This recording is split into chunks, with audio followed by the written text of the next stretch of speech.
All right. Looks like the chat is working. I'm going to turn off the chat overlay for now. Hello, everybody. Welcome to Torn Tuesday, your weekly dose of all things Hobbit and Lord of the Rings, movies, books, games, and conventions. Today we're going to talk about San Diego Comic-Con, which starts next week. Cliff was here, and then he just walked off camera, so I'm making a producer decision. Talent, you're on strike. He's left the studio, so we've invited Matt, Nerd of the Rings, to be the new Clifford. Oh, Welcome to the show, Matt. I assume you are not union. I apparently not, because here I am. I don't know if I can imitate Cliff properly. I just don't have the capacity to talk that quickly and excitedly all the time. I don't think I could pull it off. Well, this is what makes your YouTube channel approaching 1 million subscribers so magical, because you have such a calm, almost ASMR way of telling the lore of Lord of the Rings. Good evening to all of our chatters. We are live on Facebook, Twitter, YouTube, Twitch. Although things are changing so much, I don't know how much longer Twitter will work. I don't know if there's going to be new platforms. I can't keep up with it all. It's crazy. I've signed up for all the new ones, but yeah, we'll see when the dust settles, if the dust ever settles, I suppose. Yeah, we'll see what platforms we're all on. I haven't tried any of the new platforms, but Harry Brown is saying, hey, from Scotland. We've got a worldwide audience with us today. The striking talent has come back to set.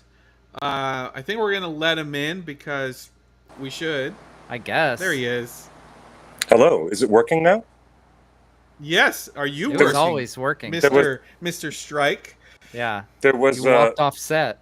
That's because there was a catastrophic technical failure, which is part of the package of coming to the OneRing.net. Anyways, I mean, it's just gonna happen that we're gonna have gremlins in the microwave. But it's so good to have you here, Matt, Nerd of the Rings. Justin, thank you for pulling this all together, and welcome. There is a worldwide audience every week right here at the OneRing.net, and it doesn't surprise me because the incredible reach of the stories and the genius of J.R.R. Tolkien is evergreen and crosses all boundaries and cultures and places and times. And welcome, everybody, to celebrate with us another week of being a Tolkien fan. Do you know, speaking of the strike, oh boy, things are going to get real ugly and weird, and probably for good reason, as the Screen Actors Guild is getting ready to position itself with a big strike right when the announcement comes tomorrow of the Primetime Emmy Awards, which allegedly, and here's the breaking news, ladies and gentlemen, they say that they're going to massively delay the actual broadcast of the Primetime Emmys because of the looming strike of the actors. You heard about that? It broke news today. Yeah. That's huge news. Huge news. That means we'll be sitting on the nominations, but not just getting the awards out until months and months later because of the strike. So the awards would normally be in August, September, something like that. Is that right? Yes. From what I understand, I'm going to look this up back on Twitter again. I just had this. It is so strange, but because of the looming strike, they said that they were going to push. They don't want to commit to a day. I get it. Yeah. Man, it's just one of the reasons we enjoy doing this show live every week.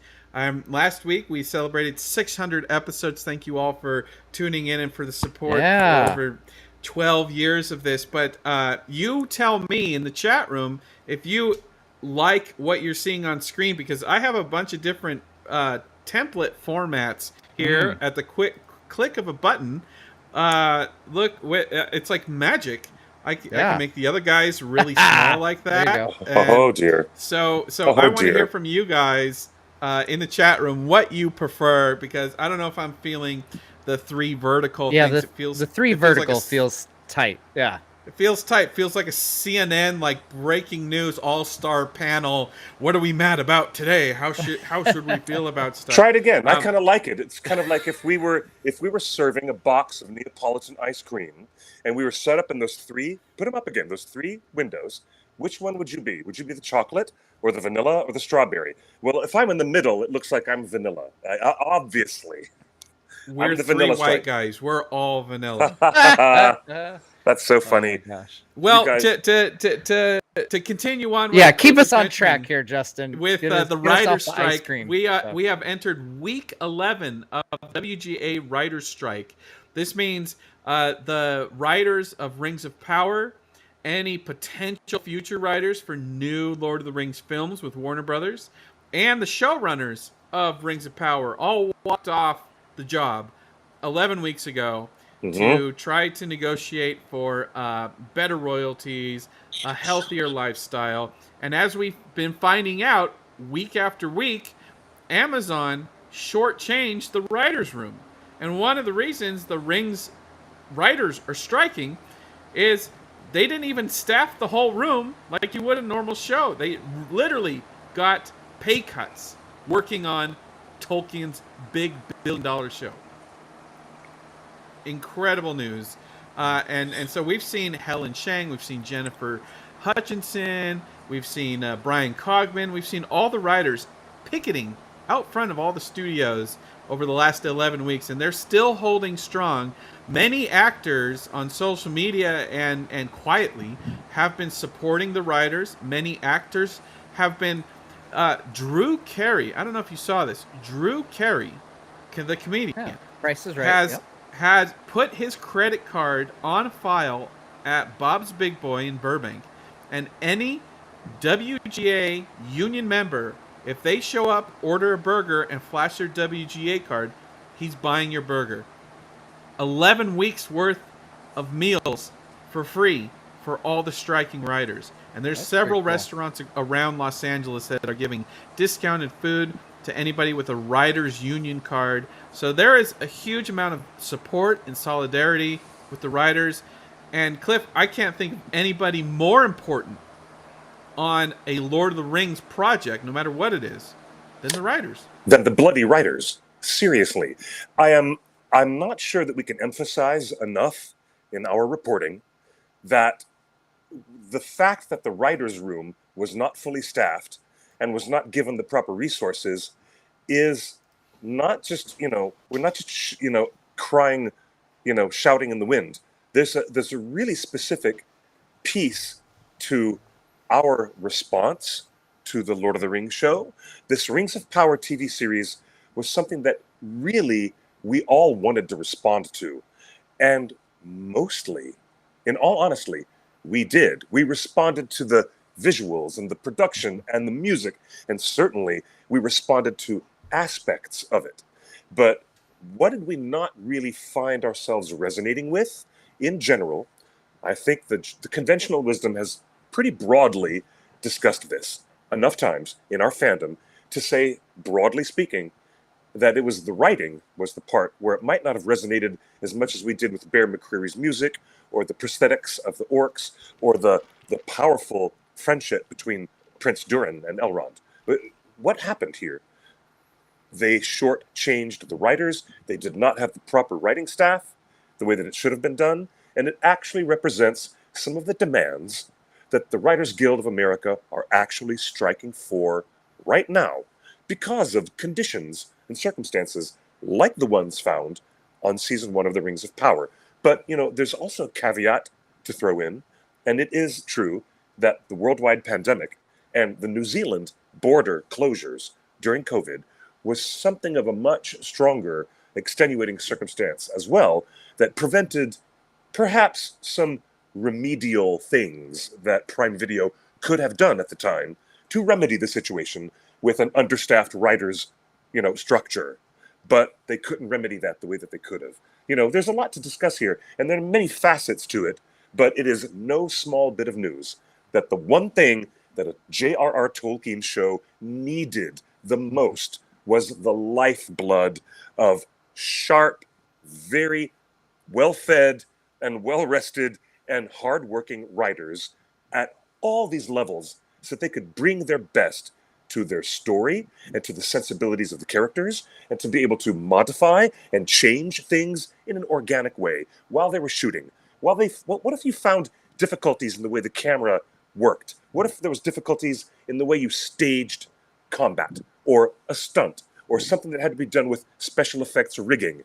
What if you found out only in the moment that something you had written 7 weeks ago was no longer really going to work the way that the actors needed it to work now, with the new organic circumstances that just unfolded right in front of you, because you know what it is. You don't know what you don't know, especially in the middle of a very, what if you have to recast production. a main character like Celebrimbor's, and you not don't have fail any that. writers on staff to Rewrite adjust the role. Celebrimbor's script? Let's not forget that. You had a wonderful review that many people continue to watch and cite on YouTube that praised Rings of Power for everything, but the writing and the lore just kind of like missed the mark. Yeah, I mean, yeah, there was a lot in there. Yeah, my review, it's like an hour and 15 minutes long, so it's not for the faint of heart. But I covered all the pertinent. I probably could have gone on longer, but I covered the pertinent areas. And yeah, I think we've discussed it here on. I know I've discussed it with you guys privately and on the show here. But visuals were incredible. The music was really good. I actually think it was really well cast as a show. And, yes. You bring up the recasting of Celebrimbor, and I was one who was pretty hesitant about an older Celebrimbor, but Charles Edwards is just a really good actor, and it turns out really good actors can, carry a role when they have the talent. And I think that's what, he kind of won me over as Celebrimbor. We just saw so little of him. But yeah, gosh, the writing, it's got to be, the writing and the story elements themselves, and some of the decisions of, where they change the lore and stuff are just,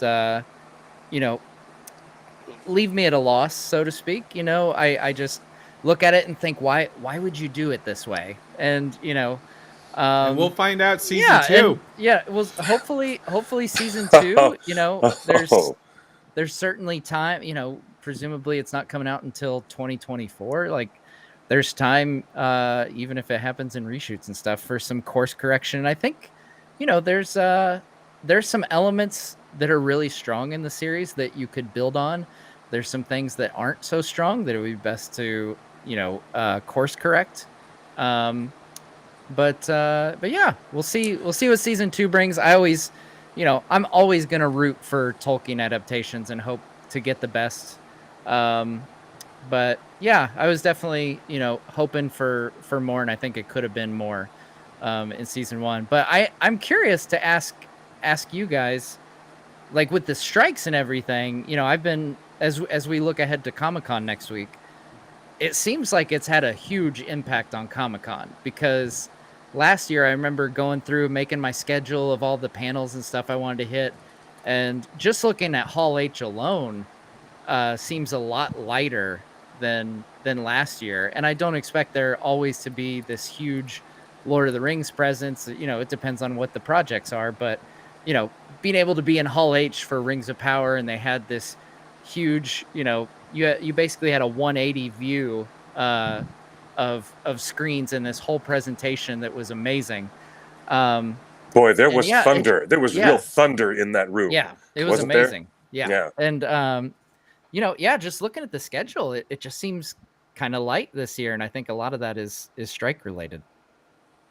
Yeah, Yes. totally. And studios, the thing going on in LA right now is everyone, the studios, the talent, everybody has been preparing for the possibility of strike with the actors and with the writers. So so many of the studios, when a deal has not been reached in 11 weeks, many of the studios started pulling out because the writing was on the wall. Who wants to wait in a 6-hour line in the sweltering summer heat. We're going through a record heat wave. It's going to be hotter than hot in San Diego next week. Well, maybe not as hot as some places in the country, but who wants to wait for hours and hours and not have any talent on stage to get excited about and talk about what it was like on set and how excited they are for the roles and the characters and everything like that. So to the credit of the studios, they shouldered the burden of pulling out rather than waiting to say, oh, the actors told us no, so we're canceling Hall H. Yeah. The studios were proactive enough to say, things are complicated, we're just pulling back. We're pulling back and we're pulling out. That's what's happening. If there is a magical deal made before Monday, over this week, maybe tomorrow, maybe Friday, maybe next Monday, that changes everything. So there is a glimmer of hope that if a deal is reached, a new union deal with SAG and potentially WGA, but more likely SAG, Hall H will return, and it will be as big as ever. That's the only thing holding back people. Yeah, because it seems like there's slot, like they have room to add more panels if things popped up. I think there's a hesitate right now. Everyone's in this weird pause moment because tomorrow night, 8 p.m. Pacific time, is when the strike authorization will be called or delayed. So tomorrow night, Wednesday night, is when all the marbles are on the table. We will find out for sure if Comic-Con is approved for actors, not approved for actors. So what a huge day on the same day when the nominees are announced. What a huge day in terms of everything with the entertainment industry. And you guys need to remember something. I know it sounds kind of hokey if I say this, but they don't call it show art. They call it show business for a reason, okay? And it is a business. And there are people's lives at stake. The way that they earn a living and pay their mortgage and get their kids through college. These are people who are cameramen and grips, electricians, and everybody else, not just the writers and not just the actors, but the ripple effect outward of everybody working on down the list. Those are all hardworking people. And if there are no productions happening, they're affected as well. So watch this space. It's going to be very interesting. Tomorrow's a big day. We'll get Emmy nominations. Yeah. And before we move on and talk about Comic-Con, I just want to get your Emmy predictions for Lord of the Rings. Let's start with you, Matt. Do you expect any Emmy nominations for Rings of Power coming tomorrow morning, 8 a.m.? Here we go. I'll be honest. So I don't keep up on like a ton of show. I'm not one of those people who watches like every hot show or whatever. So for me, I'm hoping for some good nominations for Andor because I enjoy Star Wars and I really liked Andor. It was really good. As far as Rings of Power goes, if there's like special effects Emmys, I would imagine. I think those would definitely be on the table. There's no reason for them not to be, one of the front runners because as far as visuals go on TV, like some of those, like Numenor, for example, and, some of the effects, not to mention the practical effects too. We have the CG stuff and the practical effects, were fantastic. Other than that, I think, the best shot is probably Bear McCreary's music, for a nomination. I don't know. Like I said, I don't watch enough, I don't watch a ton of shows, so I can't speak into like what the competition is like, but if I were putting money on it, it would be on either special effects or music, because I think those are the strongest things that the show has to offer. And those are valid awards. I loved Succession. Talk about a show, writing, acting, performing, the costume design, the phone design, every choice in Succession was so deliberate, and the delivery on everything in the show. This last season, it was the final season of Succession, and by the way, the star of Succession, Brian Cox, his next project is Lord of the Rings: War of the Rohirrim. He plays Helm Hammerhand. Helm's Deep. Cool. Helm's Deep is named after Helm Hammerhand, played by Brian Cox in the new movie. So cool. I am sad and shocked. I am sad that if the actors strike and Rohirrim doesn't come to Comic-Con, this will be the only chance. This will be the only Comic-Con we have before it comes out to see Brian Cox and Miranda Otto on stage at the same time. And that guts me. That's tough. I really want a Rohirrim panel. That's what I was crossing my fingers for, was a Rohirrim panel. They were just at the Annecy festival. They have a panel. Overseas. The French panel. Yeah. They've got the materials ready to show for us. Just show us the same stuff. I don't even care. Just hype me up. That's all I'm asking. Well, on the awards tip, the chat room is already ahead of me. But let me put this on screen. This is true. This was big news earlier today. Yes. Cliff, what was the big news? Well, the Hollywood Critics Awards Association, Hollywood critics suddenly said, guess who? These are our nominees for Best Supporting Actors. And it's not just a 5-tier. Usually there are 5 names in the Academy Award slots. This time we have 10. 10 outstanding performances. And it is insane and it's wonderful to see our boys from Andor and from the Rings of Power, both here competing in the same category. Look at this. This is a great setup. Who else? Brent Spiner from Star Trek. Do you believe it? This is a real tip of the hat to genre storytelling, to sci-fi I don't know fantasy. if I can name all the shows without looking it up. Yeah. Matt, how many shows can you name for these actors that are nominated? Well, he already gave me Spiner from Star Trek. I think that would be obvious. I know there's 2 guys from Handmaid's Tale on there. I do watch that show. Yes. And then Stellan, of course, is from Andor. Oh wow! And then it gets dicey. Yeah, he was really good in Andor. I will say, of all the actors, I do think Ismail has the best chance of getting a nomination. And like part of that is like I root for him because I've heard some behind the scenes stories about his work ethic. I mean, you guys were there at Comic-Con last year. You know, I think it was Jed that said, there's only one Viggo Mortensen, but if there was a Viggo Mortensen of Rings of Power, then Ismail is that guy because of how hard he works and everything. He is the guy, and in some ways, he deserves recognition. Yeah. And he deserves to be up there. I'd love to see Ismail nominated. That'd be great. But folks, I'm gonna have to go with family here. If you follow me on social, if you know who I am, my name is Justin Sewell, and look at my guy right there, Rufus Sewell is in The Diplomat, a wonderful political show, and that is best described as competence upon competence.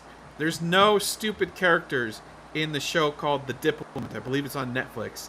And it's an amazing show, and Rufus Sewell does a wonderful thing. And I have done the family tree, and we are related. So I gotta go with I gotta go with my kin. Of course, you're related.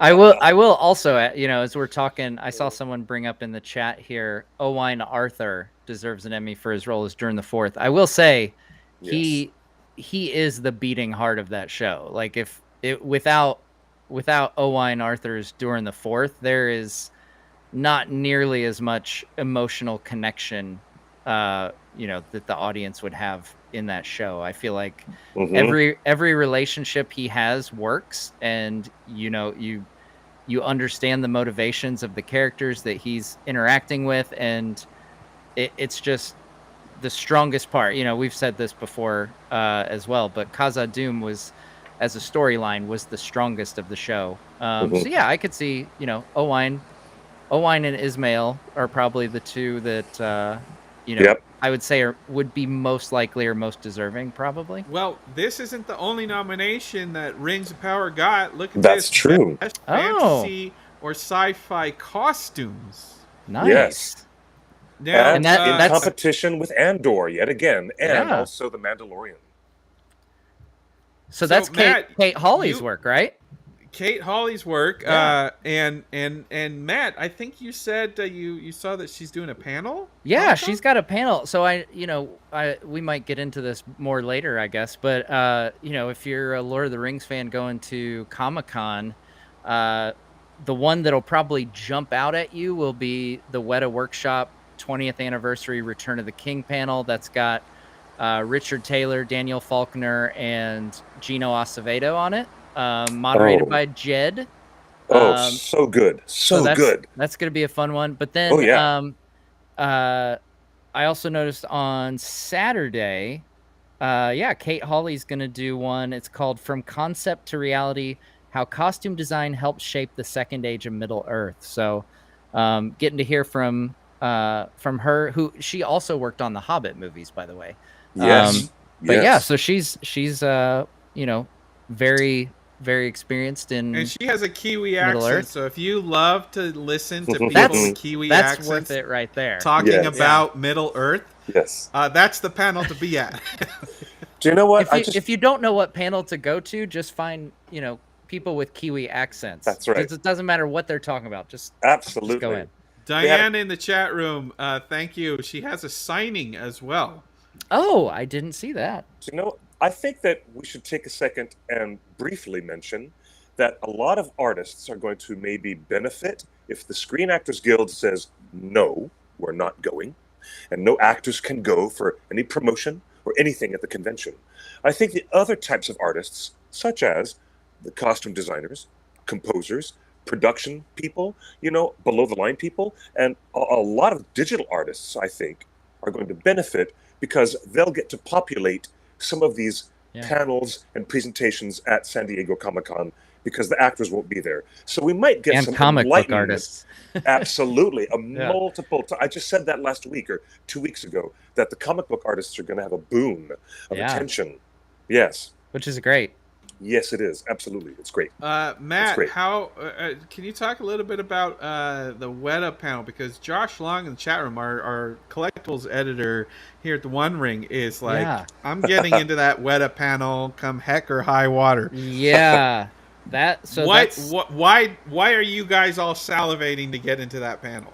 I mean, who wouldn't? I mean, come on. We've all watched the appendices of The Lord of the Rings a bajillion times, right? And we absolutely soak those up. So this is a chance to talk, these, fortunately for me, like, these are all three of these guys I've had on my channel. I've had that honor to have Richard and Daniel and Gino on there, and Jed. And there's even rumor of a potential surprise guest. They haven't said who or whether for sure that will happen. But who knows who that might be. But these guys are all fantastic guys, by the way. Like, just people. Just the WETA folks are just the nicest people. And they have decades of experience in Middle Earth. And looking back on 20 years of Return of the King, which was the culmination of the greatest cinematic trilogy of all time. Why what else is there that Comic-Con could offer me in terms of a panel, Justin? That's the question. I'm very excited by that assessment, Matt. I agree. Imagine how cool it's going to be if the War of the Rohirrim panel shows us some of the artists' work that we've never, ever seen before from WETA. I'm so excited about that. I want to see their artwork and their drawings and paintings for an anime movie. I'm deeply intrigued by what the art department and the folks at WETA are designing and drawing and illustrating. Imagine. So far, there's no Rohirrim panel as of yet that we know of. Oh, come on. It's got to happen. I mean, it's I not hope on so. It's not on the schedule. Not on the but schedule. Again, everything could change tomorrow night. Everything could change tomorrow night. That's and right. I've heard that some of the studios are still holding on to their empty hotel rooms in case there's a deal in place. Wow. Okay. Because they're going to need a place to put the celebs. Okay, got it. All right. Well, someone in the chat room, Anonymous Girl, asks, so if SAG goes on strike, will the panels mostly be presented online or trailers? So currently, not much is going online.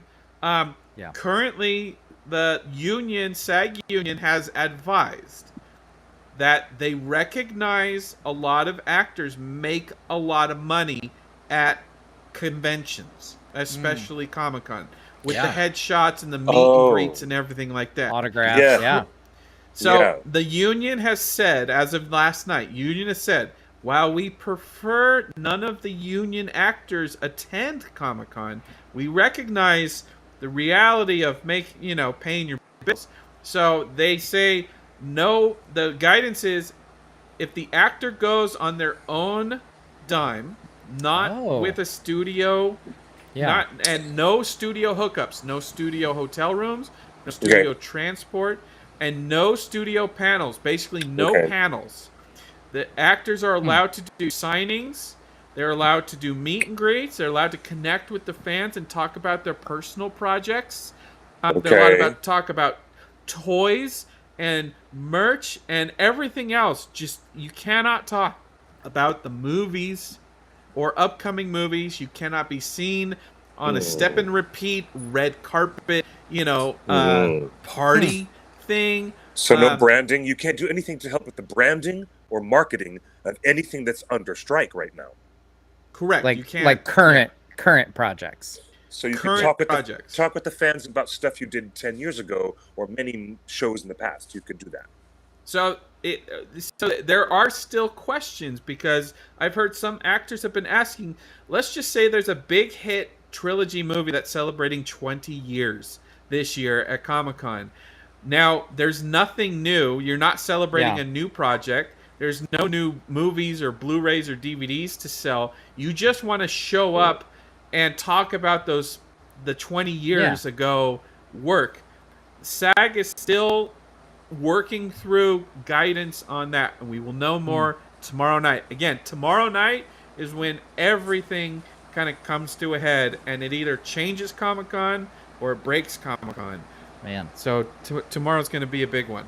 So do we need to carpool with, since they can't get studio to fly them in? Do we need to go pick up Billy and Dom and Elijah and everybody? Open invite at the OneRing.net booth, and we're happy to have you. Well, speaking of celebrity appearances, I'll have our first breaking news right now. Look at this.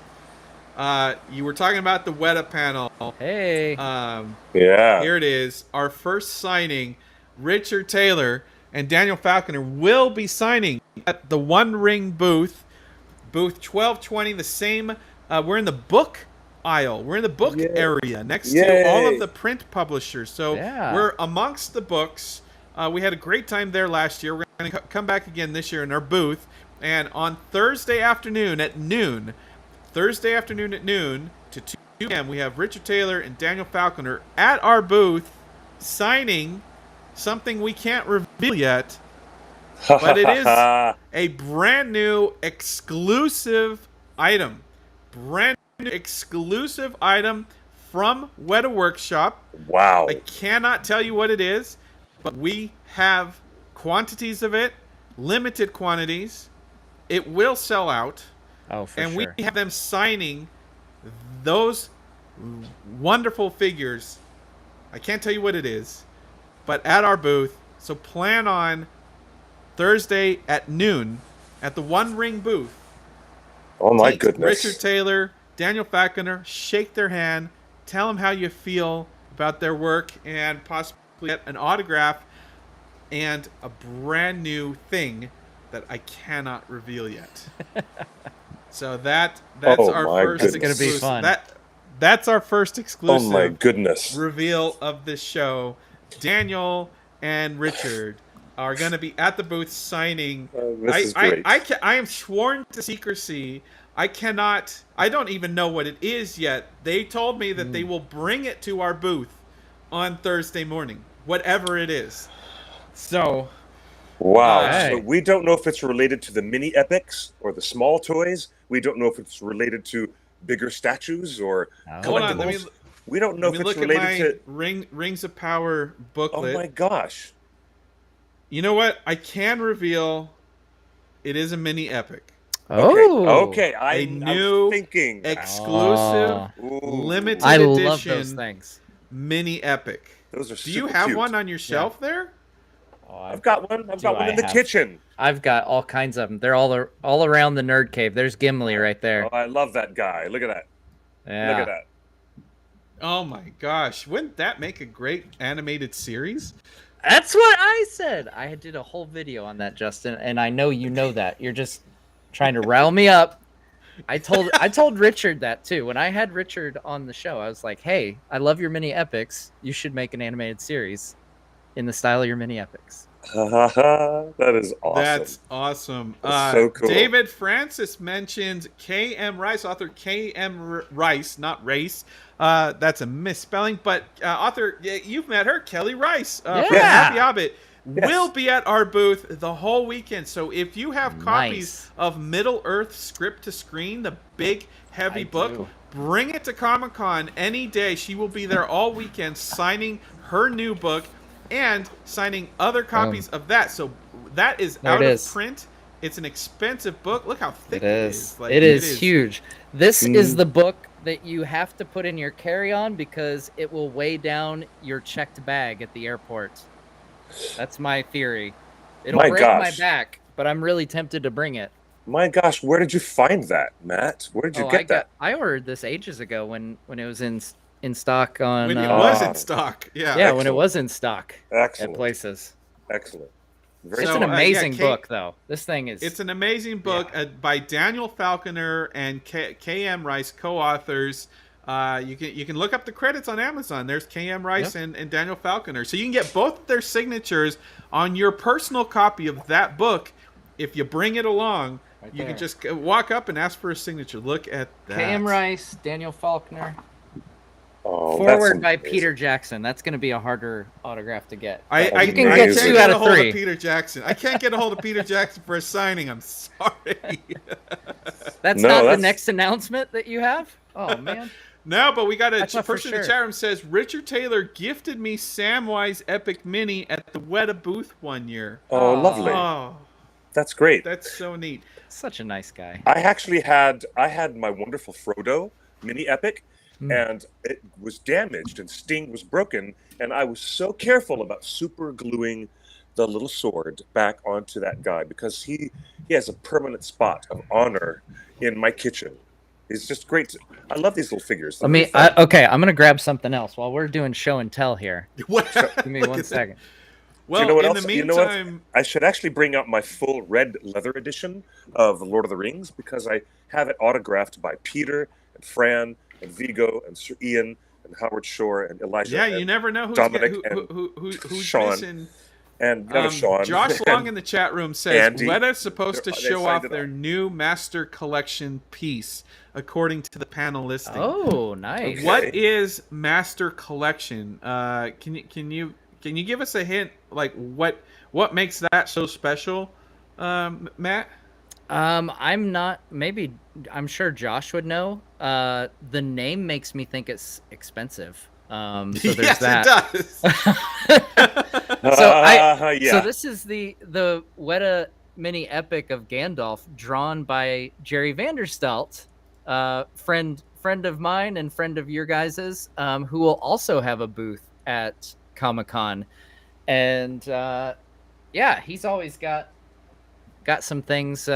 He's amazing. Cooking in the realm of Middle Earth. A few months ago he had a new Smaug piece. So I always look forward to seeing his booth because it's got all kinds of Lord of the Rings and a bit of Star Wars and other things too, but huge and Lord of the Vanderstelt Rings is in guy. a new location on the show floor. If you remember, usually he's closer to Artist Alley on the end of the convention near Hall H, nearer Hall H. Well, this year we have, according to the map I've seen, Vanderstelt is where Sideshow used to be. Sideshow has decided to sit out Comic-Con. So has WETA. WETA does not have a booth this year. The One Ring is the only booth presence for the folks at WETA to come to say hi, do a signing, everything like that. But Vanderstelt, I believe, will be in the same vicinity of where Sideshow usually is, which is right next to Marvel. Wow. All right, Cliff, the chat room says it's your turn to show off something magic in your collection. Here we go. Give me 1 second. Well, as long as you guys are doing that, folks. Sorry, I turned this into show and tell all of a sudden. Cliff is getting his getting his. Do you see this? Do you see this? You guys see this? This is the Houghton Mifflin and Company red leather. It's not really red leather, but this is the unique edition of The Lord of the Rings as a combined 3 volumes in one set, red letter edition. And it has this beautiful design on the cover, which I believe is either Christopher Tolkien's design, or it might be John Ronald's design, John Ronald Reuel Tolkien. But right here inside is not just the prologue and the appendices and all 3 volumes of The Lord of the Rings, but what I've got at the very front of it is a who's who from the original trilogy. Let's see.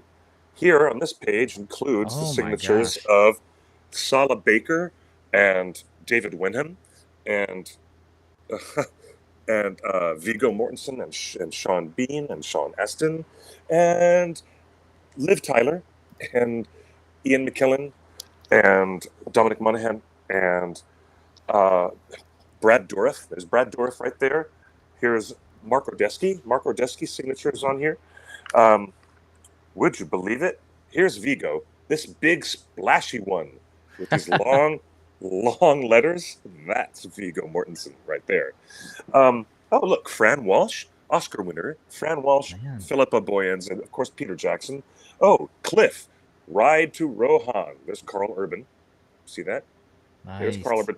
And if you look very carefully, you'll see that Ian McKellen drew a little Gandalf there for me. See the little, he drew a tiny this little Gandalf character that he drew. And there's also the Richard Taylor and Tanya Roger and Elijah Wood and Harry Sinclair, who played Isildur. When Howard Shore autographed it, he drew a little musical staff. There's a little treble clef. See it? Little treble clef with some musical notes. And everybody signed it. Everybody, including John Rhys Davies. The only two people who have not signed this, for me, are the late, great Sir Christopher Lee. And that's a signature I will never, ever get. And obviously, one remaining Queen of the Elves, Queen of the Golden Wood. I have to get Kate Blanchett to sign this for me. That's the one I still need to get. So that's my little moment of... Is Ian Holm in there? Yes. Yeah, Ian Holm signed it. Wow. Yep, everybody signed it except Christopher Lee and Lady Galadriel herself. Well, shout out, Matt. Thanks for sending the link because look what we have here. Here is Vanderstelt's SDCC 2023 exclusive. It is a 12 by 18 inch lithograph 3-pack. Only 250 numbered edition and signed. Only 250. And it's a trilogy pack. If you scroll up, Justin, you can see there's one for each of the films there. So we've got Two Towers. Oh, that's Two Towers? And then Fellowship, yeah. Oh my goodness gracious. Fellowship, Two Towers, Return of the King. Oh, those are fantastic. Wow. Jerry Vanderstelt, 3-pack, 250-piece edition, $40. I feel like that's criminally underpriced. Right? That seems really, These really are going to good. sell out. These will sell out. And Oh folks, my. if you know how to get a hold of any of us, Cliff is at QuickBeam 2000. I'm sure he would love to buy that and get your Venmo, and he will ship it to you. Won't you, Cliff? If I can get access to this, and if somebody wants to Venmo me for the shipping and the thing, I'll get you. I'll get you that. Which one looks your favorite? My Two Towers is my favorite movie, but I gotta say this Fellowship with the Balrog, it might be it for me. I mean, you've got the Ranger edition of Aragorn, the Doors of Durin. Mm-hmm. You got Saruman there, like that. Man. Angel in the chat room says, "Nerd of the Rings, I would totally pay you to get me one." Oh yeah, Angel. Yeah, we can. Oh, you're already doing deals. We'll talk offline. She's one of my moderators. So she has a direct line to me. So Hi, yeah. That's well, awesome. Josh Long in the chat room says, "Well, that's going to be mine." So that's just one Lord of the Ring exclusive. So I guess it's time. It's time. They're really beautiful. Wow. For me, let me give another exclusive. Yeah. I mean, we sold these last year, so we're bringing it back in a brand new Red Ringer edition, Bag and Social Club. Oh, what a great shirt! Designed by Molly Ostertag, Hobbit Gay on Twitter, and it says a queer place and its folk are queerer. It turns out that's an actual line, literally a from quote the book from the Fellowship of the Ring. Yes, it is. Like, is this a misreading of that line, Cliff, or is that accurate to Tolkien? Well, you read The Hobbit. There's a whole chapter about Beorn, and it's called Queer Lodgings. And, back in the 1920s and 30s, when a British person was using the word queer, they were not really making a reference to anybody who was sexually fluid or different or, none of that. They weren't even having that conversation. They were just using the word as odd, bizarre, strange, or completely different than what you are familiar with. And the idea that the hobbits of the Shire, are regularly gossiping about the other hobbits, and the stuff that they say about Bilbo and Frodo is that they are very strange, peculiar people who are very queer. They don't do things normal. They're just really odd. Certainly don't. They don't date. They really are oddballs. They go to the end of their days as the perpetual bachelor. I mean, this is all coded language for a certain type of lifestyle, even of the time. But we can have that discussion on another show. That sounds like a discussion for a different time. We're talking about Comic-Con. Now, folks, I'm only making a couple of these kind of as a fun, and I want to get your reaction because I'm happy to announce Jed Brophy will be signing all weekend at the booth. So I have made the Jed Brophy Facebook shirt. You've seen shirts like this for Succession, for your favorite TV shows. Well, here's Jed Brophy. Oh my God. Sexy man himself in all of his various characters and forms. That is awesome. Amazing. That is so awesome. I'm digging that. I am only making like 10 of these, folks. Like I'm all, like if you want this, you come preview up, night. Ask for it. Preview night. This is the preview night exclusive reveal of Jed Brophy. Come on, you guys have all seen those cheesy Facebook pictures, right? And then I think we have some leftover from last year. And so by popular demand, I'm going to bring up what we have left over. But you guys remember this, right? Yes. I love that shirt so much. You guys remember this. That is, what versions of those? I know Peter Jackson's Gandalf. Yeah. But that's, who else is got that? The Rankin Bass is the one on the left, or on the middle there. The one in the center, and that's the one from the 1977 The Hobbit, the Rankin Bass. That's right. Yeah. And then we've got the Bakshi. Right, the Bakshi, and that was released by United Artists 1 year later. That's right. Right, that is so great. Now, I wear that shirt all the time. By the way, I love that powder shirt. blue. You have the powder blue. I have the gray one. I have the gray one. I would like that in the charcoal gray, the darker gray. I love that. It's a great shirt. I get so many comments about that shirt anytime I wear it. Really? It's amazing. Yeah. It's well, I'm happy to announce that our brand new, so that's our old shirts. But our brand new Comic-Con exclusive, I don't think we're going to sell this anywhere else. Remember, last year we sold out of our Comic-Con exclusive shirts. The Rings of Power shirts, the bears and elves and men and dwarves and Durin and Rings of Power. We sold out last year. We had none for sale on Sunday. We had sold out by the end of Saturday night. So I'm making a bit more of this. So this is, and again, officially licensed, not bootleg. We got the trademark on it, folks. This is Sauron Supreme. If anyone is a fashion or sneakerhead culture, you'll recognize the Supreme logo, which has been on many things, but this is the super easy, super simple. We're all fans of Sauron. We've all got a part of Sauron in our lives. And Sauron is the main character of Rings of Power and Lord of the Rings. He is the Lord of the Rings. There is no other Lord of the Rings. It's Sauron. That's true. So we're celebrating Sauron in the best way we can. So Chiv Knight is like, oh, I need that. So this is our exclusive debut for Comic-Con. That's going to be super fun. Hey, nice. Matt, Cliff, have you seen any other exclusives or products that might be around? Well, I was looking at the exclusive thing. They're going to launch the new animation destination on Hulu. And Hulu sent me an email saying that they're doing this massive offsite activation. And it's not like you could get merch there, but you can do the Family Guy experience where you go to Stewie's time machine and you step on it and do it like a rotating camera thing that takes you back in time. And they're going to do all these other things for their animation shows and Japanese anime programming that they're moving over to the Hulu streamer. That was one of the most interesting early Comic-Con activations that they sent me information about. But otherwise, I don't think there's any merch that is on my radar that's that specific right now.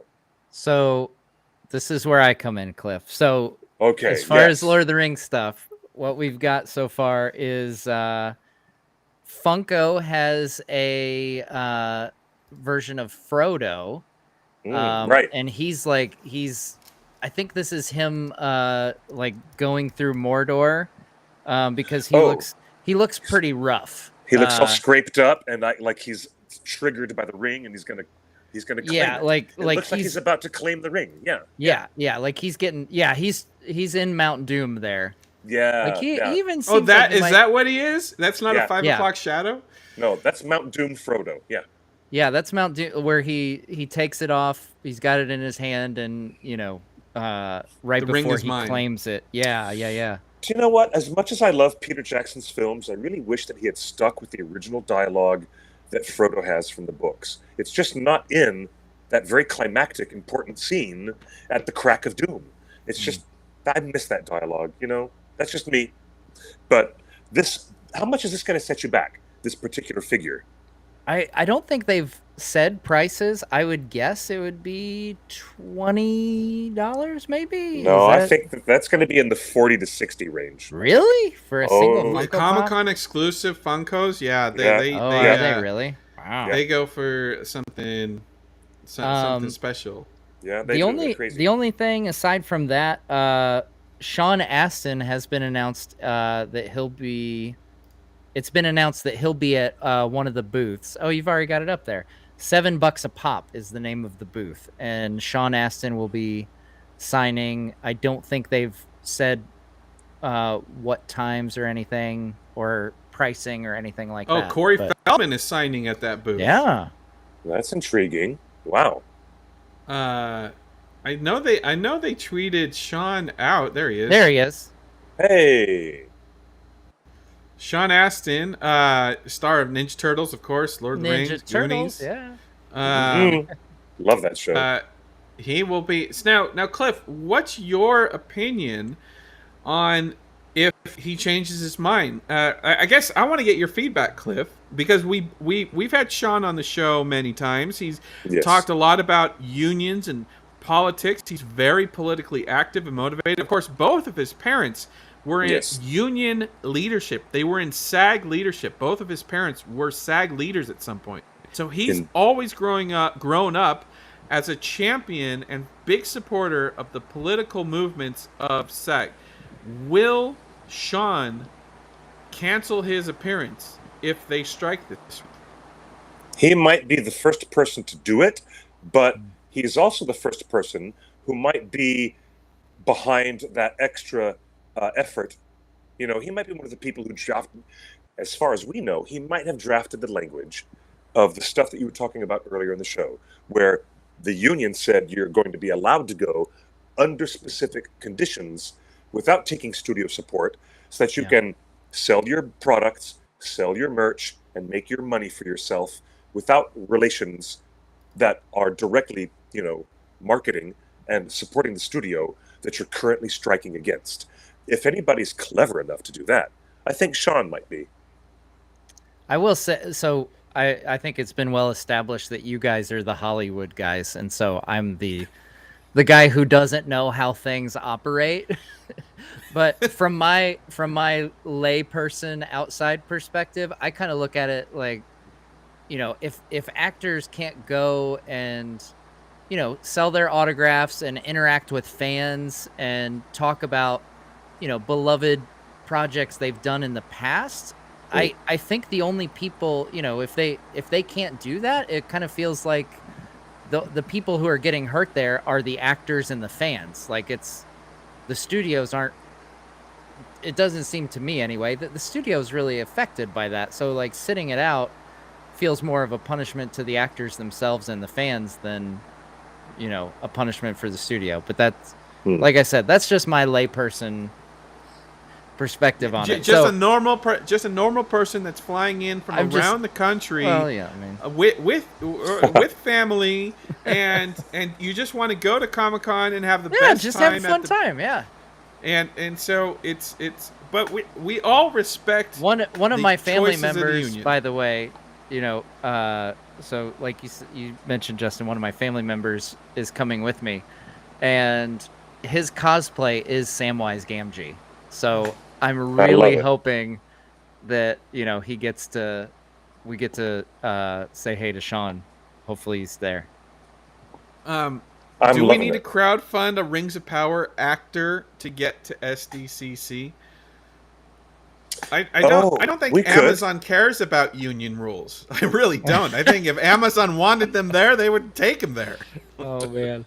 Well, you know what? There's a big conversation that I think we might need to have on another show about how much the studios were relying on foreign productions, offshore productions that are not in the United States, to help get them through the crisis of an 11 weeks Writers Guild strike. That's a whole conversation to be had that might give some insight on why Rings of Power continued to roll cameras during the first 2.5 weeks of the writer's strike. What is that? What's Justin doing now? Is this another exclusive? Another exclusive reveal? What are you doing? You got to make yourself big on the screen. What's he doing? Oh yeah, there we go. Let's go back. Drag the screen, Grandpa. Come on now. We're dragging the screen, folks. Here's another exclusive from our friends at Diamond Select, Lord of the Rings B forms. Have you heard of these? No. What are those? They're collectible. They're like tiny little guys, right? They're 3-inch vinyl figures. Oh, okay, little vinyl figurines, right? This is a random set, so you don't know what you're getting in this box. Is it Gandalf? Is it Legolas? Gimli? Frodo? Those are popular. You get a mystery box, and you know how much we love to complain. We love to complain about mystery boxing on the Rings of Power, but yes.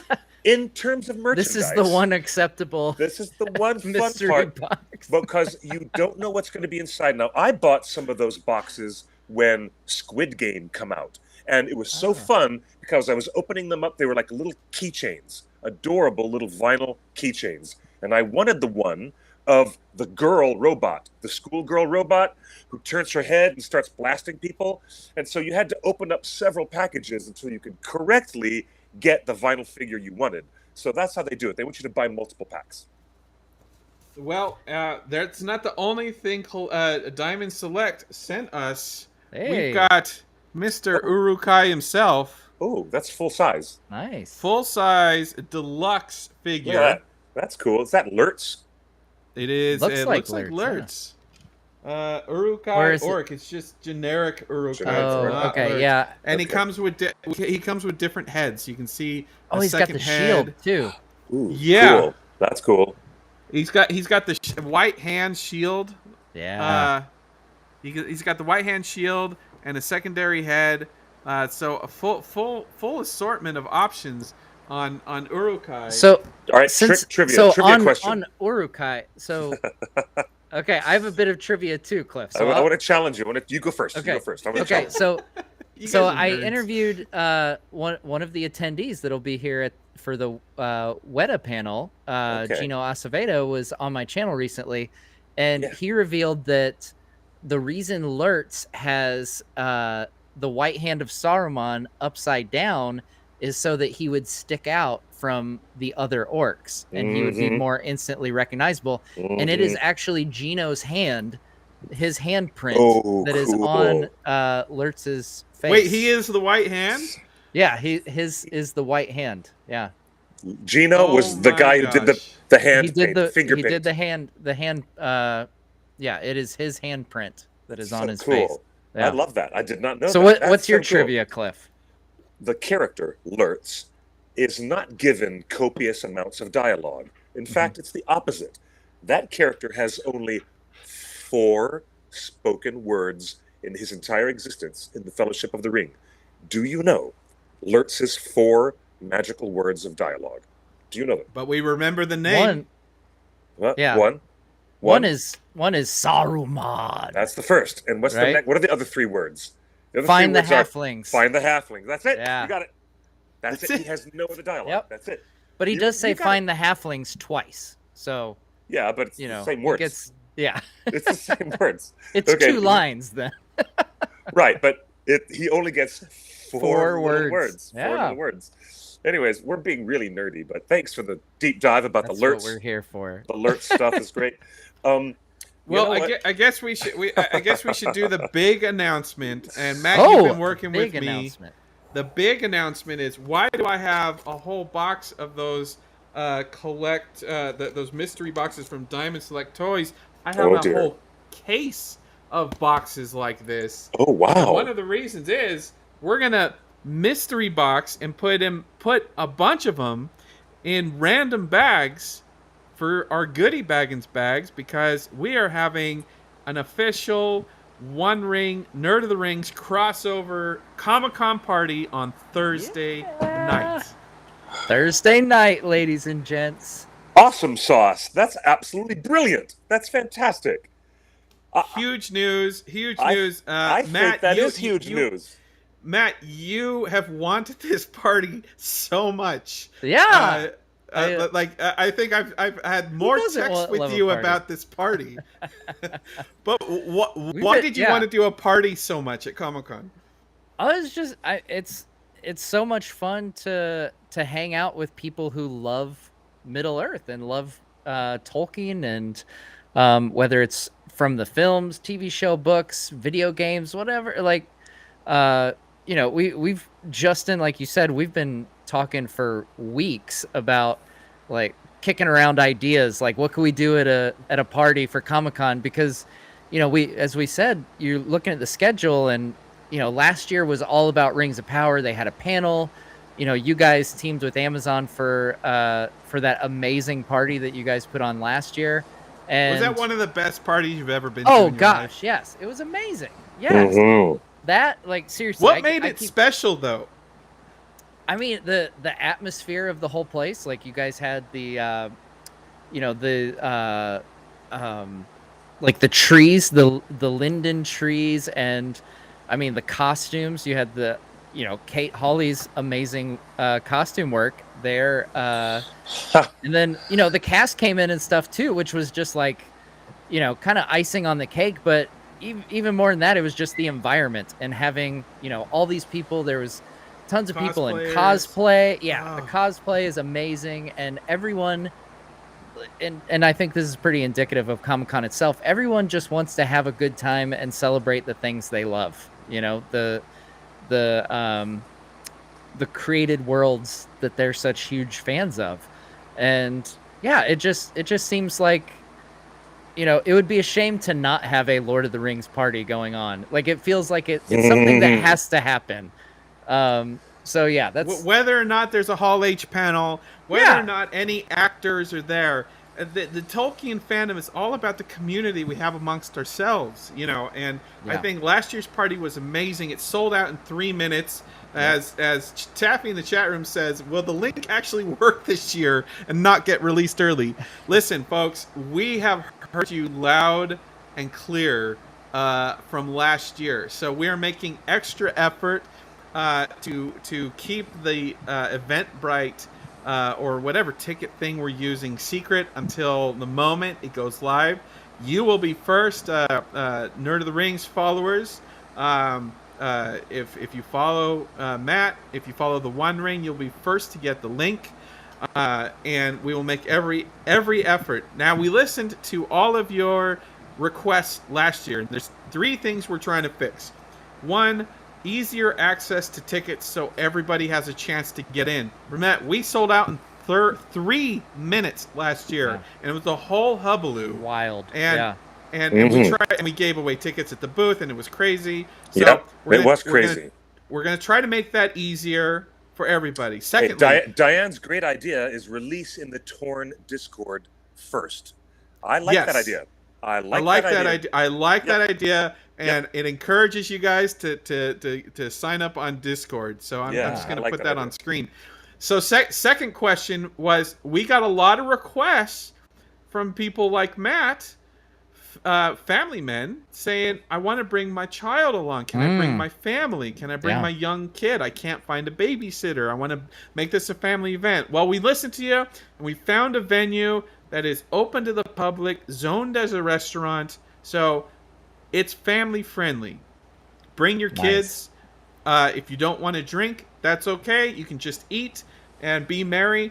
Second request that we had last year is, while we had free drinks, we didn't have much in the way of food. Well, this year, us hobbits need to eat, okay? So we've got a full food spread. We got tacos and sliders and burgers and salads and taters. So we're gonna have food options. It comes as part of the ticket. So you get a drink ticket, you get food, you get and you get goodie baggins. We're trying to work out how we organize all the goodie baggins stuff. Wow! So we've hit up everybody. The thing is, we at the OneRing.net have a great deal of experience doing parties like this. We have put on Oscar parties for the Hobbit trilogy, and believe it or not, we kind of broke the nerd world a little bit with our big Oscar events for Peter Jackson and company for the Lord of the Rings films. And, not to mention working as closely as the fandom worked with Prime Video, very agreeable to work out that massive, wonderful event we had last summer. So, you know who puts on a really good party? You found us. It's the OneRing.net. So it is no surprise at all that you guys have been secretly putting this together. I just am so surprised you didn't tell me. You didn't tell me. Oh, Cliff didn't know about this. Oh, that's fun. You wanted to see my reaction. I have to surprise Cliff every episode. Sometimes it's with a leak. Sometimes it's a spoiler. Sometimes it's a party. I guess we should show off the venue now. You talked about Matt. What the magic of the party last year was the location. We had beautiful trees of linden lit with little lights and stuff like that. So we didn't want to repeat last year. So I wanted to return a little bit to our roots when we had a lot of fun. So folks, I found the coolest little hobbity brew house. Oh. Yes, those are actual barrels. Barrels out of bond. Tons of barrels in this place, and it's going to be so much fun. Wow. We can use those barrels to escape. That's how we get out. Barrels out of bond. I love barrels out of bond. There's an upstairs. If you need to feel comfortable, there's an upstairs couch. Oh, this is so and fun. chairs. There are tabletops. And Matt, did you want to talk about what we want to do with the tabletops? Yeah. So right now our plan is to have we've got some kind of high tables up in the upstairs here where we would like to invite folks to play some Magic the Gathering Lord of the Rings. So if you guys have been playing, if you guys have been assembling some decks and you're looking for some folks to play with, come to the party, and Cliff, bring I'm sure your will be there. pre-assembled decks, or bring your custom decks. Yep. Yeah. Mm-hmm. So whether it's whether you want to purchase one of the starter kits or something, that's a simple, easy way to get into the game, or one of the pre-made decks. We'll have a setup there. I love that. Yeah. A gaming table, a nice gaming setup. That's fabulous. Yeah. What a fabulous idea. Cliff, will you teach people how to play Magic like me? I can teach you how to play in 10 or 15 minutes. It'll be great. I'd love to teach you. Guess who else? Do you know who my first student is going to be? The owner of Scum and Villainy Cantina, JC, is going to be my first student. He's got me all set up. I'm going to teach him how to play. You know what else we can do, Matt? I have these. I can give you this quick beam card. I have this saved sitting here on my desk. So it is excited. a foil borderless card of quick beam. And what else I've got it earmarked for you, Cliff. So I'm gonna bring that to Comic-Con. You're very kind. If we could bring these and we could open them up and just have some instant games that we don't know what these cards are, but you'll have to play off the cuff with these Magic cards. And you know what? That extra one you got from Commander Fest, what was that one? Oh, yes. Yeah. Show us that one. Show us that one. Yeah, so so shout out to Ryan from Commander Cookout podcast. So these are two cards that were exclusive to Command Fest. Yes. One of them is Karas Galathon. And then the other is the iconic Ralph Bakshi poster from the 1978 animated film with Gandalf pointing and holding Glamdring there. Those two cards were exclusive to Command Fest, and Ryan was kind enough to send me those for my collection. Are you one of the first to get a Ralph Bakshi art card? I mean, anyone who went to Command Fest, so I'm not that. I mean, who's anyone? Exclusive. Like, we're talking about most people don't go to Comic-Con, let alone Command Fest. Well, there's multiple Command Fests, though. They're spread out. I think there's like maybe 10 or so of them. So it's like, still, I'm pretty pumped to have the card for sure. But I don't think it's like gorgeous card. Yeah. We got a question from Becky Lizzo. I came in a bit late. Where is this venue? This will be in San Diego. It's called Storyhouse Spirits. A very book-like name. Yeah, that's very. So Storyhouse Spirits, downtown San Diego. It's walking distance from the San Diego Convention Center. It's right there in the middle of downtown. You will not need a badge. If you don't have a badge to Comic-Con, but you still want to party like hobbits, you can come. Tickets will be available to everybody. Again, family friendly, alcohol or not alcohol. Bring your kids, bring your spouses, bring your cosplay partners, because we have another big announcement for this party. I'm so excited to feature this again. It's got so many windows going. There we go. Richard Taylor and Daniel Falconer have agreed to hang and party with us all night Thursday. Yeah. And judge the cosplay contest. Sir Richard Taylor will judge the cosplay contest at our San Diego Comic-Con party. And WETA Workshop is bringing some of their exclusive huge statues as the prizes. I can't reveal what the prizes are going to be, but the winners are going to love it, I promise you. So that's amazing. Your cosplay, we saw such. Matt, you talked about the cosplay at the party last year, and that was just hanging out. There was no contest. Right. Yeah, that was just hanging out. I mean, gosh, obviously, our friend Lauren over at Lauren Does Cosplay had the Morvith Clark Galadriel armor that was just incredible. But there was so many people, ranging from just like simple, like, okay, this is just a basic Hobbit costume, to like full on, this is an Arwen or Galadriel, full on outfit. And I'm blanking on some of the others that were there. But yeah, there's so many people, even without the the pull of a contest, that just dive in and have fun with it. I love it. Lauren Does Cosplay had such an amazing Galadriel armor cosplay from very few pictures that were released. That Morfydd Clark, found her, took a picture with her, and ended up being in the LA Times. And you were in the LA Times, Matt. I was, you can't tell it was me, but because I had my Mandalorian. It was a mashup between the Mandalorian and Aragorn. Yeah, the Gondor element. Yeah, yes, that was great. But Ismail was like, I was in the Mandalorian. He's like, I gotta get a picture with you. So, yeah, I just sent it to Justin in case he can pull it up. But yeah, you can't tell it's me, but there I was. Fun times. Hey, you know what? Fantastic. I want to see photos. I want to see more photos of that Mando costume. But Justin, the helmet is back there. Yeah. Should we mention something about our panel presentation? Oh, yes. Yeah, right. Absolutely. We haven't even talked. We're not even done yet. We talk about everybody else's stuff. Yeah, are there more surprise? Justin might have more surprises. What's the date and the room location specifically? Because I'm getting messages from people online who are saying, "Oh dear, it looks like the OneRing.net isn't going to make it. You guys are not having a panel." Oh, and I'm like, you guys are in the schedule. Oh no, we're bringing it all. Let me, Matt, you just sent me the photo, folks. This is amazing. I'm trying to look at and see. Yeah, there it is.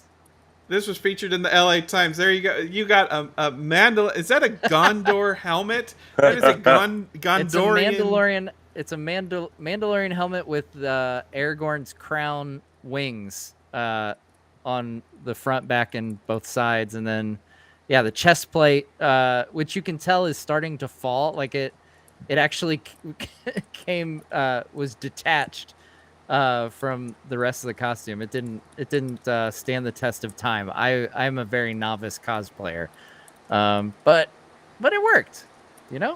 Had a fun time with it. That was an amazing costume, and I'm glad you got that. So before we move on to the panel, final thing, as we've talked about this whole broadcast, Comic-Con, a lot of companies pulled out of Comic-Con because of the writer strike and the SAG strike, which is about to happen tomorrow. Yeah, so many uncertainties, and by pulling out of Comic-Con, of course, they pulled their budgets out. So we've tried to keep the price down on tickets. So we looked around at what everybody else was charging. There's Jeff Goldblum's doing a concert on Thursday night, Jeff Goldblum Jazz Night. Kevin Smith is doing a bunch of off-site podcasts. Yeah. There's a bunch of off-sites that you had to buy tickets. So we're trying to price this right where in line with what everybody else is charging. So again, we'll reveal those tickets. I like that idea of revealing the tickets first in our Discord. So make sure you're in Discord. It's a friendly place. We're gonna put tickets up later this week, and again, open to the public. You don't need a Comic-Con badge. Family friendly. Bring your kids. And cosplay contest judged by Richard Taylor and Daniel Falconer with huge prizes, goodie bag-ins for all the ticket holders, and we have food. We have festivities. We got cash bar if you want to stay late. And by the way, we've rented the place all night. There is no time limit. Nice. So that's wonderful. Oh, we're going to be playing some games. We're going to be playing some long games. 10 o'clock. 5 to 10 and maybe a little later. So We're there Nice. all night at Storyhouse Spirits. So we expect everybody to have a good time with the cosplay contest. And again, there will be multiple categories for the cosplay contest: best cosplay, best doubles, couples, family cosplay, best Middle Earth bounding. So a regular outfit. Oh yeah. Uses the colors and Yeah. textures I love of bounding. Lord of the Rings. Yeah. Interesting. Look up Disney bounding if you want to get an idea. Okay. So we're doing Lord of the Rings. Yeah, this bounding. is new to me. I'm gonna have to look into that. Yeah. So I think we're gonna have a great time. And again, things might improve if the actor thing improves. That's all I'm gonna say. We've already got a Very stacked cryptic, Justin. room of wonderful people. We sold out the party in 3 minutes last year. So we're going to put the tickets up. We're going to let you fans know first. Matt, do you have a club, a message board or a private club where you can let your biggest fans know? Yeah, I do. I do have a private Discord where anyone who supports me on YouTube or on Patreon gets access to. So there you go. Maybe I'll post it in Discord there will be the magic place to be the first to get tickets. So we're trying to keep prices reasonable along with everybody else. And then the final thing, Cliff, you were right. And Diane, thank you for bringing that up in the chat room. Cliff, do you want to talk about the panel? What date is it? It is on Saturday. Saturday. Oh, there it is. That's why I was. There just it is on screen. Saturday, 5:30 p.m. Yeah, I was looking at the Friday schedule. For heaven's sake. All right. So again, repeat. On Thursday, we have an autograph signing at the Torn booth with Richard and Daniel and maybe some other folks, KM Rice included. That's at noon. Mm-hmm. Then we have the after party of the Lord of the Rings fandom after party hosted by Matt, Nerd of the Rings, and Torn all night Thursday night. Friday is the WETA panel. Yep. Huge WETA panel. Saturday morning is the Rings of Power costume panel with Kate Hawley. And then Saturday evening at 5:30 p.m. No Man Am I, the Women of Middle Earth. And we've got a wonderful panel with Kathy, longtime staffer Kathy, and Kelly Rice, and Tea with Tolkien. We haven't even talked about Tea with Tolkien all weekend. Tea with Tolkien was there, and maybe some special guests. We don't know yet. So we're going to have a wonderful panel talking about women in Middle Earth, all the people that make Lord of the Rings special, both on the page, on the screen, and behind the scenes. You know, and let's not forget, who's halfway to an EGOT? It's Fran Walsh and Philippa Boyens. They have an Oscar, and they have a Grammy. They do. Yes, they have the Grammy. Oh. Yeah. And now they just need a Tony and an Emmy to keep it going. Let me read to everybody a little bit about what we're doing. This is our plug in the scheduled programming guide for Comic-Con International. J.R.R. Tolkien's Legendarium is vast, impressive, and has made an indelible mark on literature. But The Hobbit and much of The Lord of the Rings can feel like a, quote, males-only club, unquote. While the professor didn't write many women, those he wrote were incredibly powerful and influential characters such as Galadriel, Éowyn, and Luthien. Please join the internet's longest-running Tolkien community, theonering.net, for an in-depth discussion about the women of Middle-earth, featuring all the wonderful people that Justin just mentioned. Okay? Durin in the chat room says, do you have a Torn calendar that people can just add this stuff to Google or iCal? That is a great idea. Mm-hmm. I think we should create. I'll look into that. Great idea. I'll look into setting up a Google Cal with all of the panels and signings that we would be interested in. All the Lord of the Rings related stuff. Yeah. All the Lord of the Rings related stuff. That's basically my list right now. Well, if you've got the list, Matt, can you create a Google Cal? That plus Teenage Mutant Ninja Turtles stuff. I am also looking forward to that. Yeah. And definitely. speaking of Lord of the Rings things on the calendar, so you guys have your panel, WETA has your panel. We've covered Kate Hawley's on a panel. There are a couple other things that might be of interest to folks. These revolve around gaming. So that's like a whole separate category. If you look at the Comic-Con schedule, there's a whole separate category for gaming. So one is there'll be various Magic the Gathering, Lord of the Rings games that you can enter into if you so desire. Playing Magic the Gathering contest. Yeah. So like they have games of Magic and other tabletop games in certain rooms. And then on top of that, so our friend Don Marshall, who you know from TikTok primarily, most likely. Yes. He and I have been playing a lot of Magic together recently. So far, I am 6-0 against him, for the record. Just got to get that out there. Wow. He is on a panel where they're going to be playing a campaign of the One Ring RPG. And it's called, I believe it's called The Quest of Bilbo's Secret or something like that. I should have written it down. But yeah, so if you are interested in, kind of that D&D type tabletop, or not tabletop,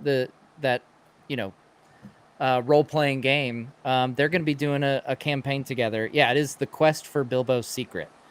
So yeah, there you go. That's going to be on Friday. That's on Friday. Okay. Yeah, that's on Friday morning. So, super cool. You know what? Even if the strike happens, there's still going to be a lot of exciting things to do. And we'll have Jed Brophy with us at the panel, and we'll have the excitement of our friends from WETA Workshop. It's going to be such a great San Diego Comic-Con. Yeah. Wild stuff is going to happen. But watch what happens tomorrow when the news hits. Just wait and see if the Screen Actors Guild really does do their strike resolution. I'm very intrigued by all this. I really am. If Rings of Power gets some nominations in the morning, Matt, are you going to do an emergency live stream to talk about? Yeah, we'll have to do that, and I'll come and join. Yeah, I don't know if I will or not. We'll see. Okay. Me neither. Okay. I am so busy prepping for Comic-Con. I know. I've got this list of things that I need to pack, and I'm still working on my cosplay, by the way. Goodness. If you follow me on Instagram and Twitter, you got a hint because I'm currently dyeing a pair of suede boots yellow. So that is hint. I did see your yellow boots. That's a big tease. That is a big tease. That's really a dead giveaway. You are going to threaten us with a good time, aren't you? Yes. Aren't you? It's going to be fun. It's going to be fun. I love it. So you guys are going to find out, they're going to do this strike thing and the Emmy nominations in the same day. It's pretty same day. Yeah. There's going to be a lot of people. A lot of people are going to be in turmoil tomorrow, while a whole bunch of other people will be celebrating and breaking out the Brut champagne. Yeah, it's just going to be such a weird day. Really.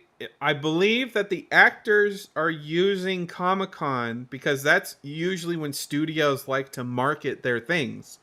Actors are using Comic-Con as a way to hey, give us what we want, and Comic-Con will go on as normal. Yeah. But the other positive way to look at it from a fan perspective is if there is an actor strike, they're only striking against the studios. So potentially the actors might want to just play with us hobbits informally, at whatever. So play with the fans. The fans are more fun to deal with anyway, right? We've got to get Sean to come to the party. And Jed. Of course, Jed. Yeah. Of course. Yes.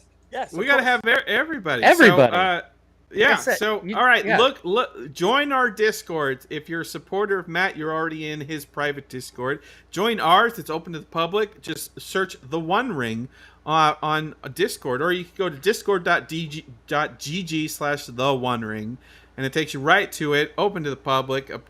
And we've got over 5,000 people in our Discord. So I'm not saying 5,000 people are going to be at Comic-Con, but your chances of getting a ticket this year go up if you're first to know.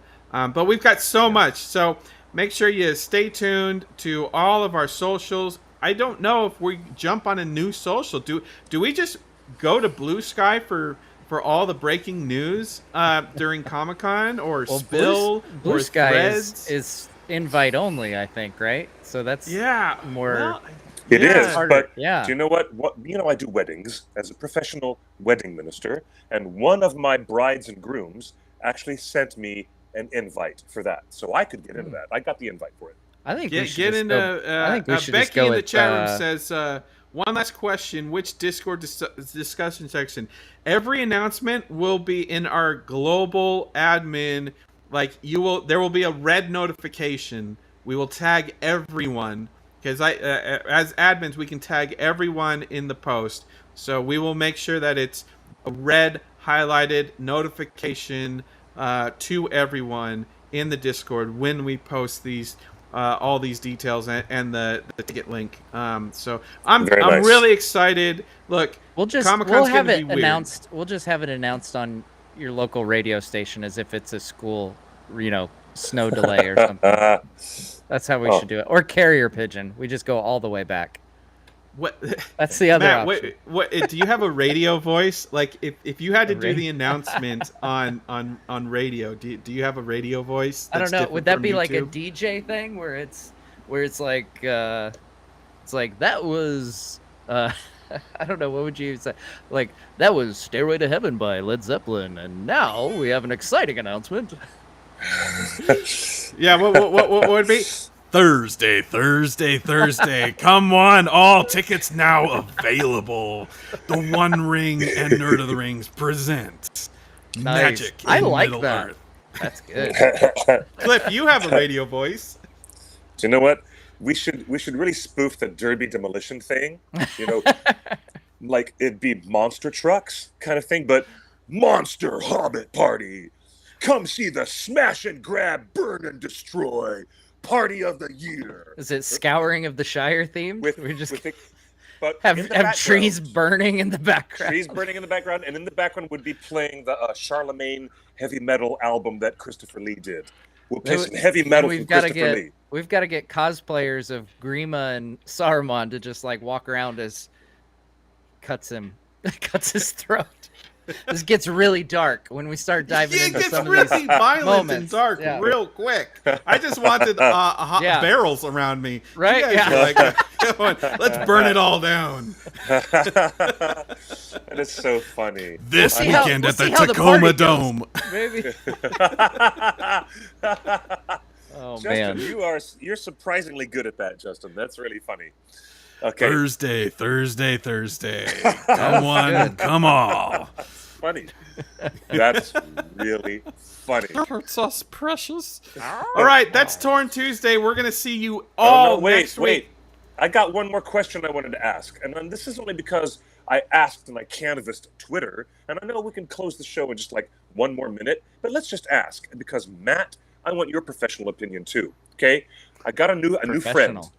Professional opinion, okay? Okay. Because you've worked in editing before. Yeah. Okay. Yeah. And Justin, you've also worked in editing and post-production. You know what's going on. Now, I have a director friend of mine, young filmmaker, never read the books, never seen the movies, and he says, "Let's do a film club. We're going to set it up. I want to experience watching all 6 Middle-earth movies with you, the professional." And I don't know why he called me that because, it's so funny. But he's like, I want to sit there and watch all 6 of them. Yeah. And he said, we have to figure this out.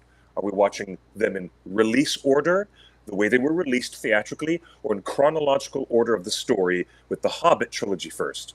Or do we watch Lord of the Rings trilogy first?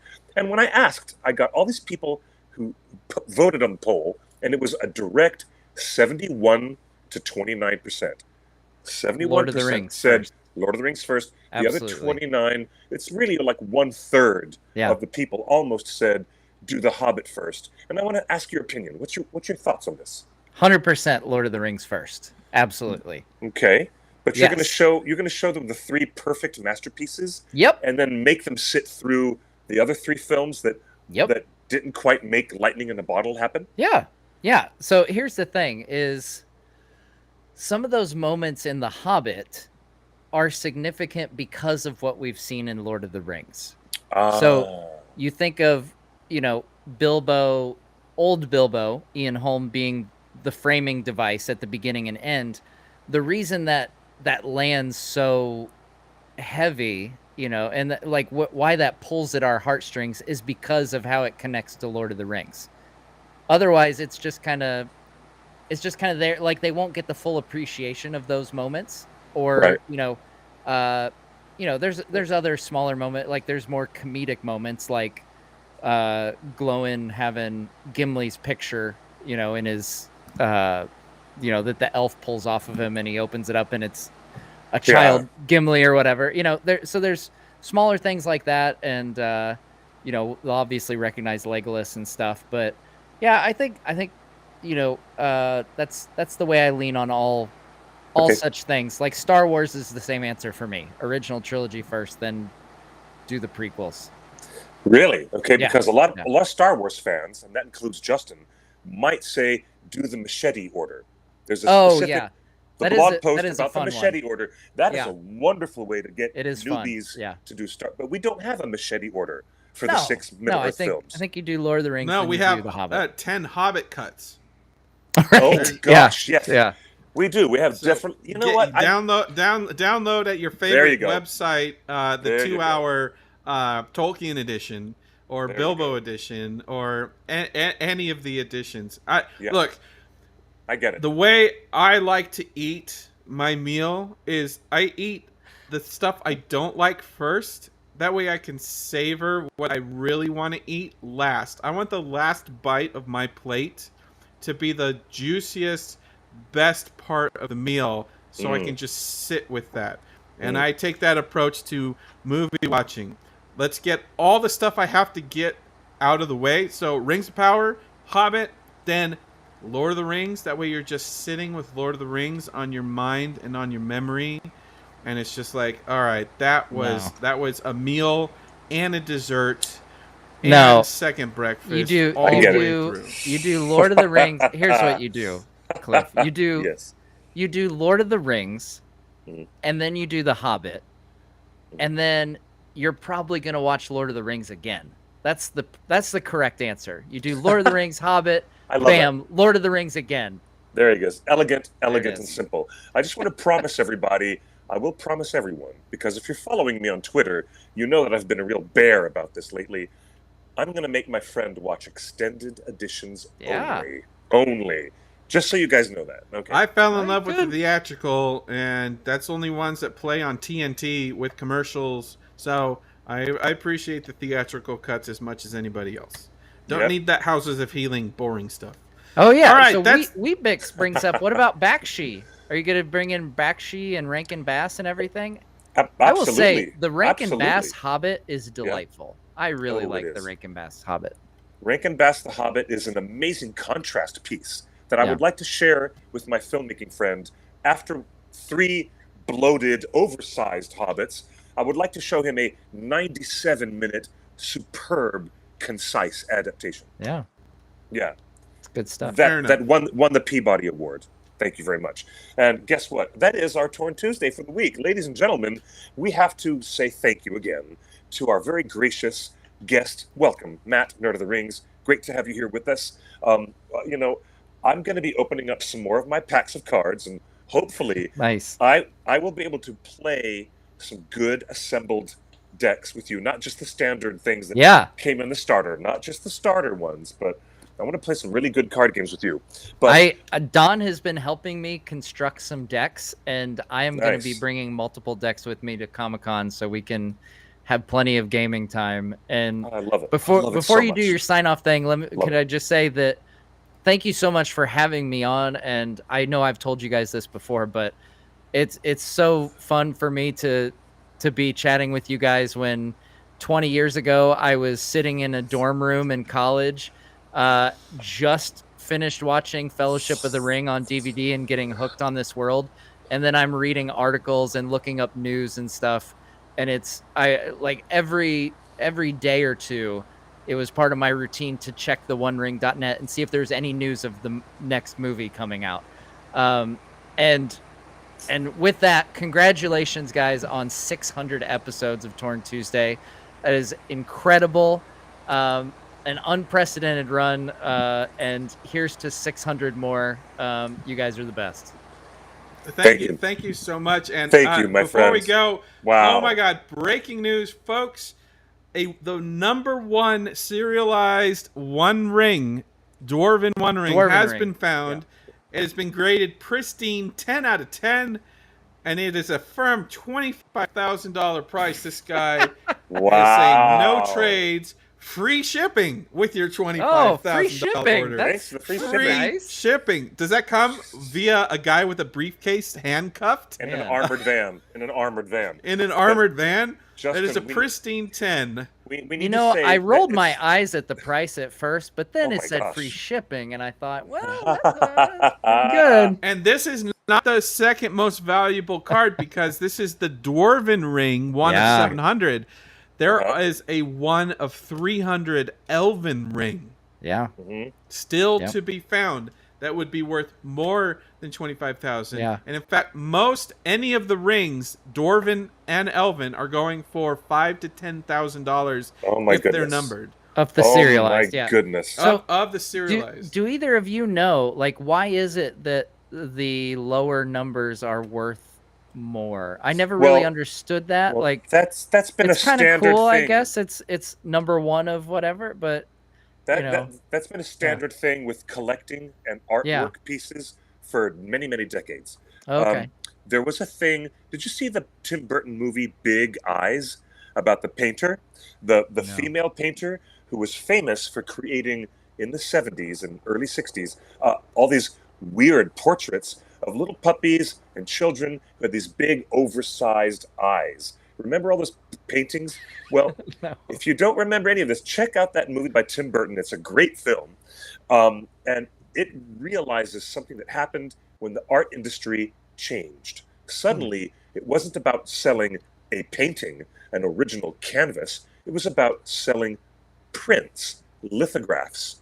And the art world suddenly had a chance of art being available in cheaper reproductions, so that all the people in suburban America could suddenly afford what was otherwise unaffordable pieces of art. And then it became numbered. You get closer to the original artwork. Like the 1 of 700 means that's the first one printed after the artwork was made.